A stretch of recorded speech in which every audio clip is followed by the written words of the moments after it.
Sayang naman tong 1K. Oo, hindi ganyan.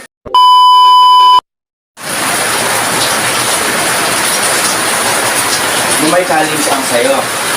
Challenge na natin. Kainin mo tong pancit canton gamit ang chopstick.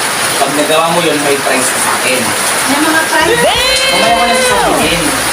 Pero basta magawa mo ito ng tama. Tagtikin mo lang itong pancit canton, tapos kainin mo na. Yung mga price? Mamaya ko na sasabihin. Ano ka ba? Brad, eh, kanina naman ang gusto ko. Sige, yung prize. 1,000. Pag nagawa mo ito ng tama, sa'yo na yan. Pero pag hindi mo nagawa, bibigyan mo ako ng iPhone, bibigyan mo ako ng iPhone. Tantan na naman. 1,000 isang iPhone. Gusto yun na?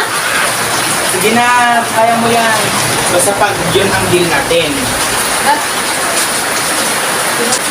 Mamaya akin mo na, mamaya hindi mo makain eh. Hindi kasi sigurado na yung makakain ko na yan. Sigurado, sige na. Basta yung deal natin ha. Ba't hindi ba pwedeng tinigaw? Hindi, dapat yan. Sayang naman tong 1K. Oo, hindi ganyan. Dapat tama. Hindi ganyan. Anong hindi? Dapat tama, yung parang sa mukbang, yung pinapanood mo. Hindi ganyan. Kasi Sayang naman tong 1K.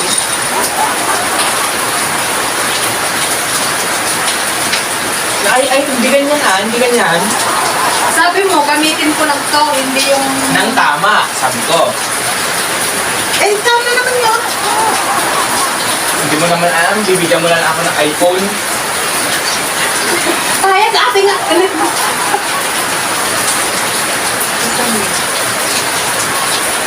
Hindi ganyan. Mali. Hindi mga... Ate, sa lipo. Nagalang tikwartab. Dipit ako. Nagalang tikwartab. Kaamin daw, ayun. Utangit pa lang. Wala yung iPhone. Utangit pa lang anak ko. Yung iPhone. Yung iPhone ko.